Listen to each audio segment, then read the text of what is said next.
আবারও বিভিন্ন দোকানে খাদ্য দপ্তরের উদ্যোগে অভিযান চালানো হয়। দোকানে খাদ্যের গুণগত মান বজায় রাখতে সদর মহকুমা শাসকের নির্দেশে শনিবার বিকেলে খাদ্য দপ্তরের আধিকারিকেরা ত্রিপুরা বিশ্ববিদ্যালয়ের সামনে এবং আমতলী বাজারের বেশ কয়েকটি দোকানে অভিযান চালিয়ে মেয়াদ উত্তীর্ণ খাদ্য সামগ্রী বাজেয়াপ্ত করে।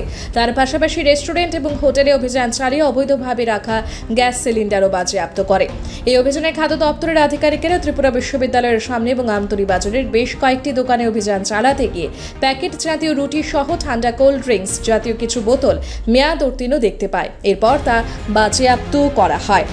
খাদ্য দপ্তরের আধিকারিকেরা জানিয়েছেন, রাজধানী আগরতলা শহর সহ শহরের আশপাশের বাজারগুলিতে যেখানেই তারা এই ধরনের অভিযানে যান সেখানেই এই ধরনের মেয়াদ উত্তীর্ণ খাদ্য সামগ্রী বাজেয়াপ্ত করা হচ্ছে।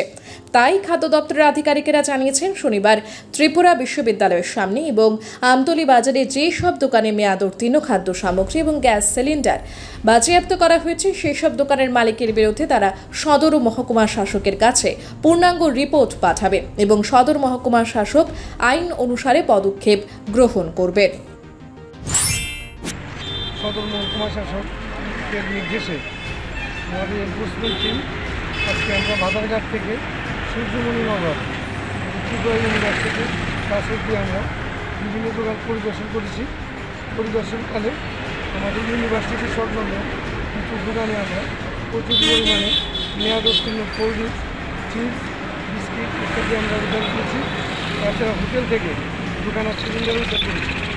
আমরা বিভিন্ন দোকান পরিদর্শনকালে দেখতাম কোল্ড ড্রিঙ্কসের যে ফ্রিজিং চার্জ এক্সট্রা 5 টাকা সেটা কন্টিনিউ সেটা নিচ্ছে।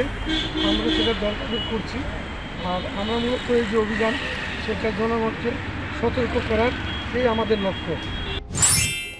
রিপোর্ট সুবার্তা।